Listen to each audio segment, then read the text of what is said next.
Okay, my guest today is Jeetu Mahtani, who is the Managing Director of HubSpot International, who's in Australia, in sunny Australia, or sunny Sydney today, from Dublin, where it's not so sunny.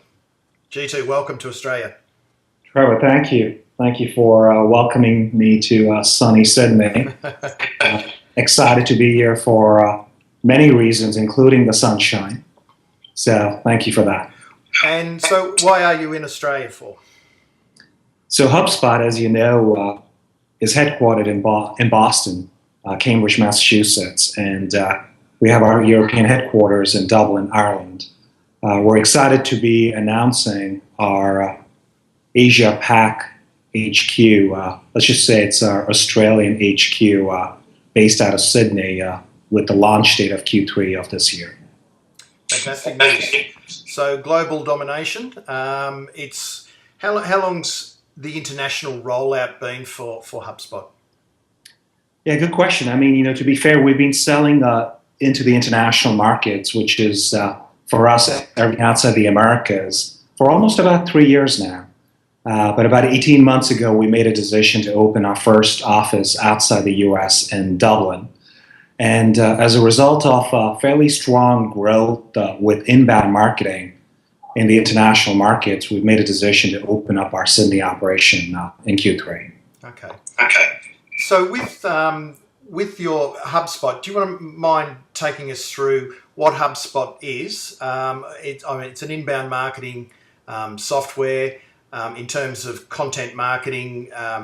How HubSpot markets its brand and its business, and its growth rate is incredible because it's doing everything opposite what traditional marketing it's all been about, which is interrupting buyers. And your brand, as well as your product, is all about attracting buyers to you. So can you walk us a little bit through of what does HubSpot do and a little bit about the software?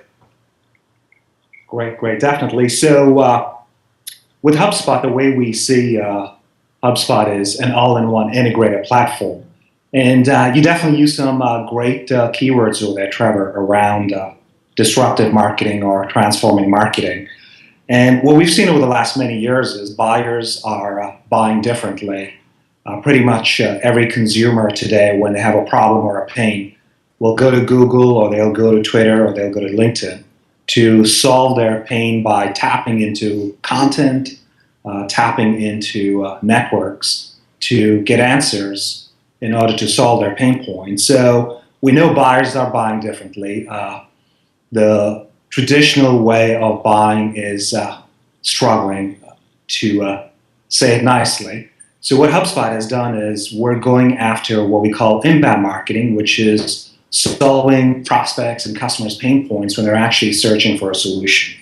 So HubSpot's an all-in-one integrated platform that brings inbound marketing to life. So the way I describe inbound marketing is if you think of a marketing funnel, with inbound marketing in HubSpot, what we want to do is attract strangers to your online channels and then use content and context to personalize that whole relationship and move them from one part of the funnel all the way towards the bottom, making them customers who essentially will be promoters for your brand and for your products. So is the danger about becoming too automated, though, and losing that? I mean, I know the personalization comes through the automation of the software.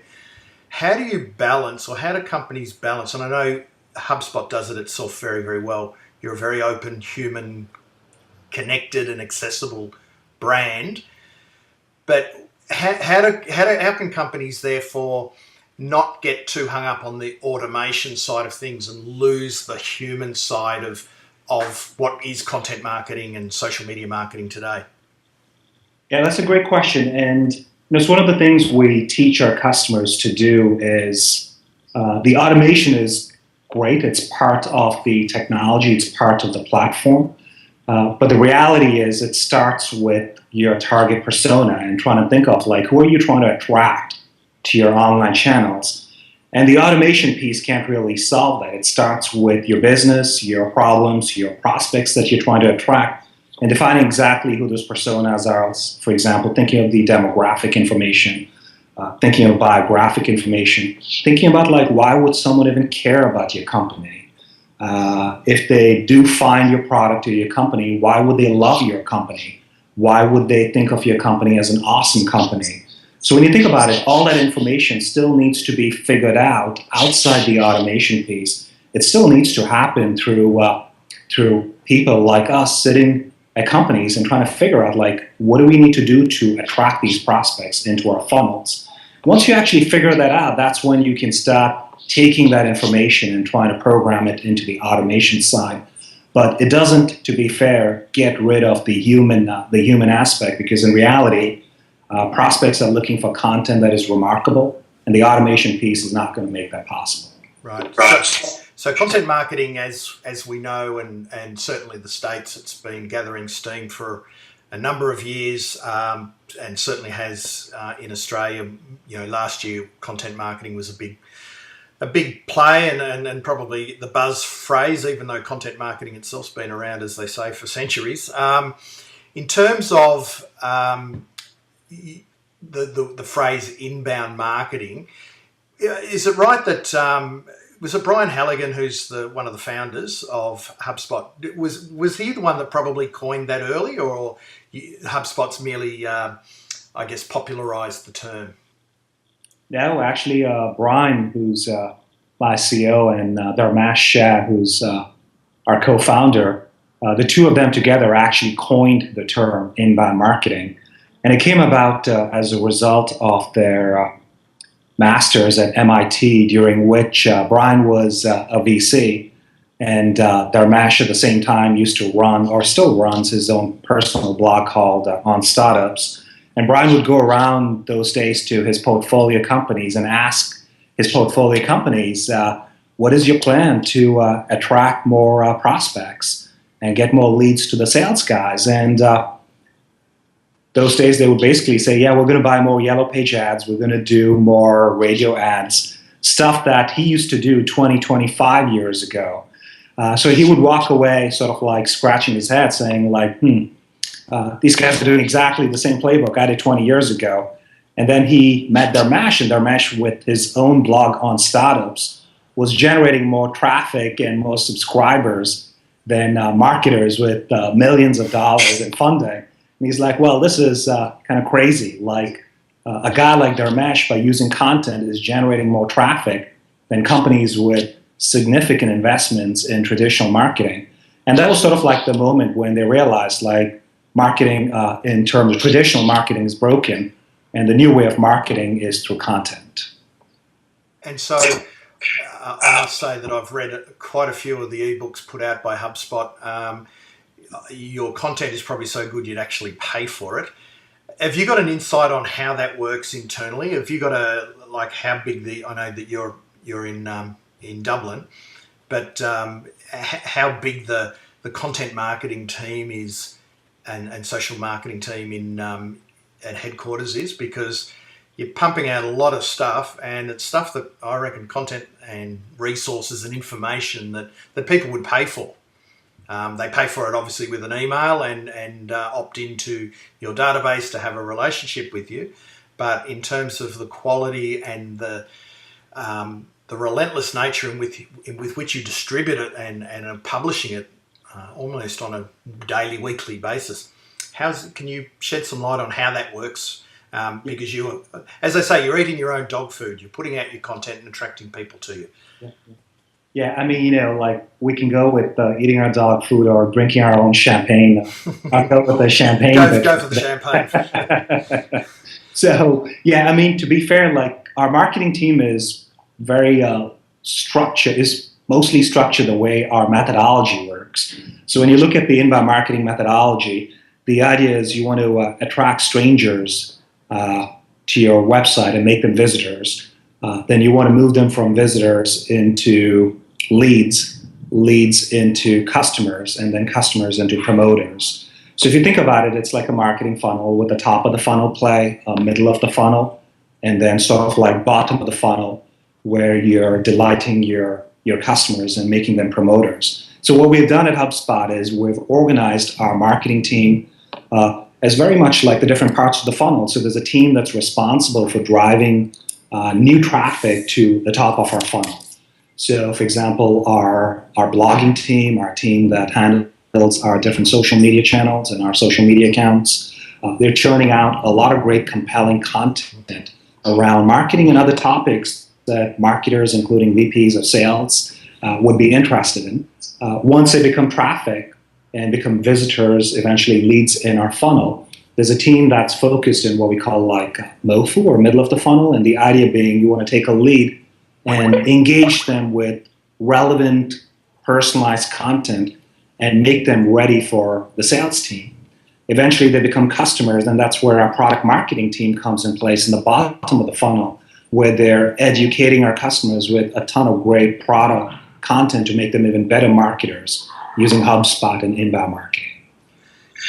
So with the way the business is run, you've got a direct to customer, and your customers are from quite small businesses that use the web or that rely on web traffic for their business. And how big are the smallest customers that you've got in terms of business, and how big are the biggest ones? So what's the range of companies that can use HubSpot? Great question. So, I mean, our smallest customers could be a company of, say, 5 employees, where you have the owner of the company who obviously does not have a dedicated marketer, but is not interested in using 20 different tools to drive traffic and leads. So that's where the all-in-one platform from HubSpot can help the business owner of a small company.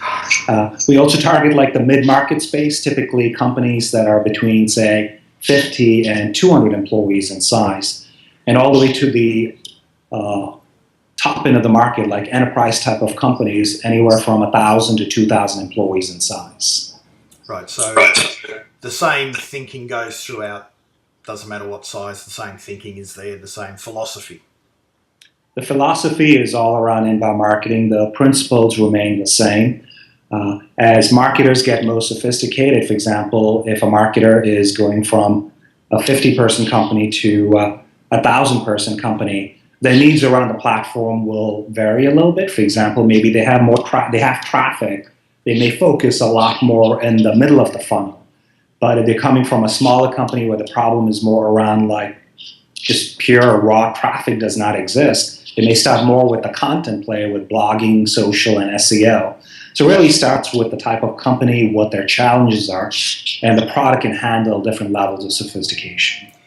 And so you do deal directly with companies, the end users, but you also have, over the journey, built up an agency network, and I guess they're not white labeling it, they're an affiliate for you, I suppose. Is that the term? Is that business model how you're rolling it out in Australia as well? And have you got any agencies on board in this country as yet? And are they digital, PR? I think you've got quite a few PR firms as well using the product. So can you paint a bit of a picture there? What's happening in Australia?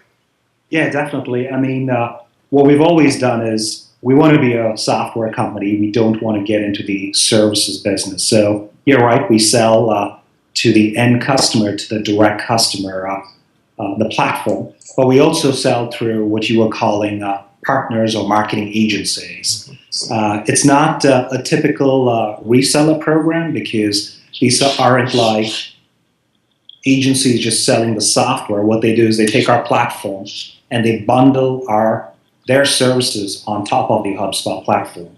So it could be a website company that has been doing website projects historically, going from one website to the next website. And with the partner program that we've built, what this website agency can now do is offer inbound marketing services on top of their website build. And it's fairly compelling for the agency, because what now they can do is transform their agency from being a website company that does one-time projects or one-time revenue items to offering now services where companies are using them each and every month to generate net new leads for the business. So the partner program has definitely been a very compelling area of our business, because what we're really doing is transforming these agencies into recurring revenue models or recurring revenue businesses. Which has always been the challenge, of course, hasn't it? It's for agencies to go from project to project and to have that recurring retainer fee. So it could be a web developer agency, it could be a marketing agency, it could be a PR, content, social agency?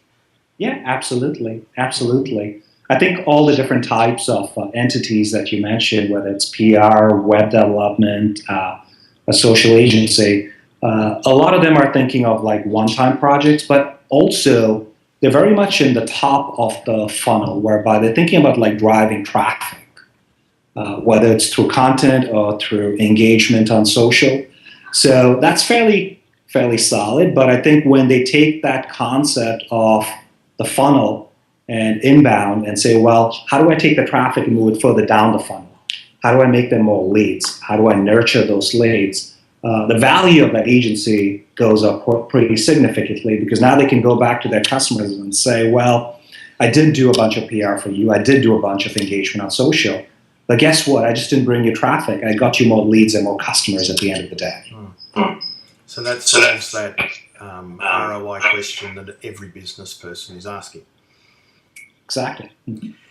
So how many agencies have you got in Australia signed up? At this point, we've got probably between 25 and 30 agencies in Australia. Mm-hmm. And so do you see a point where they'll, and this is the content explosion, I suppose, it's, you know, it was the inevitable that we'll have too much noise, and how do you stand above in terms of content? Is the quality just going to have to become so good if you're going to want to stand out that you're a media company as much as you are whatever your business is?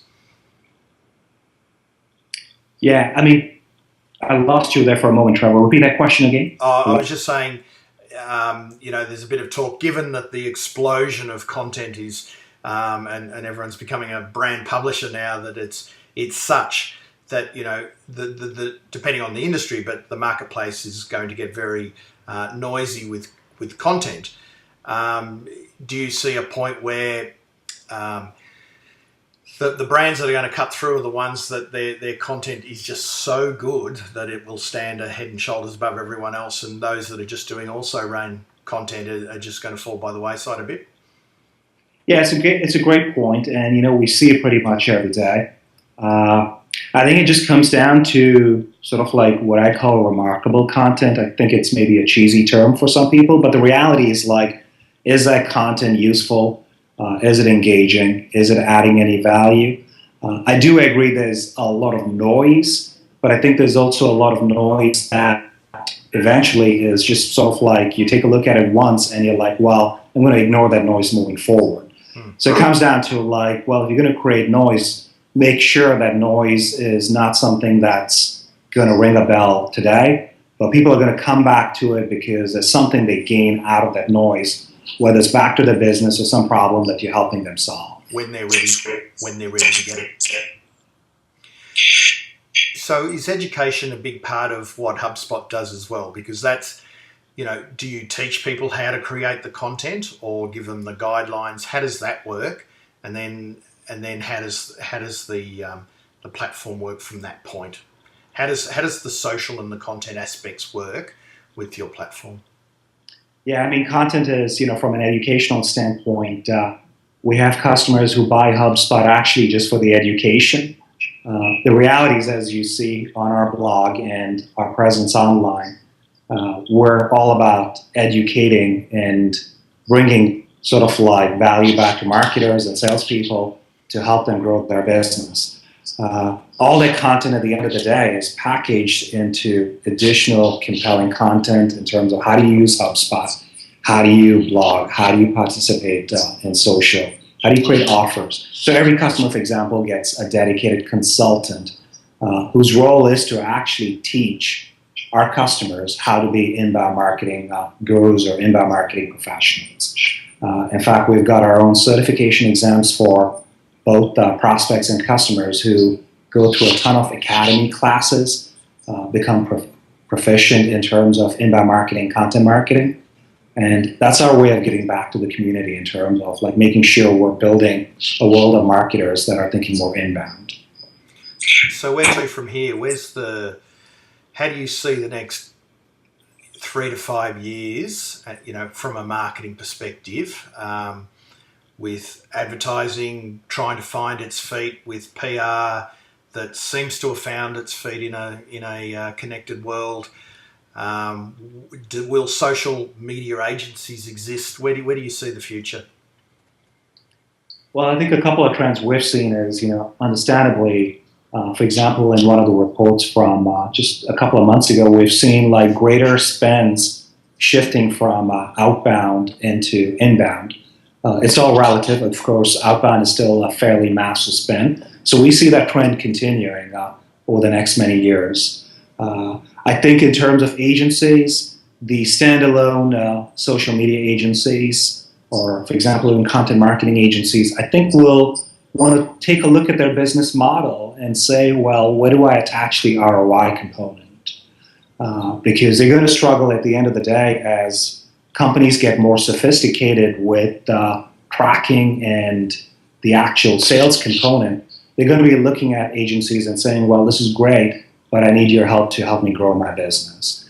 So that's where I think one of the trends we'll see is agencies will start thinking more integrated, like how do I bring the different channels together as opposed to just one channel and one place to engage my customer or my customer's prospects. Some major shifts occurring there.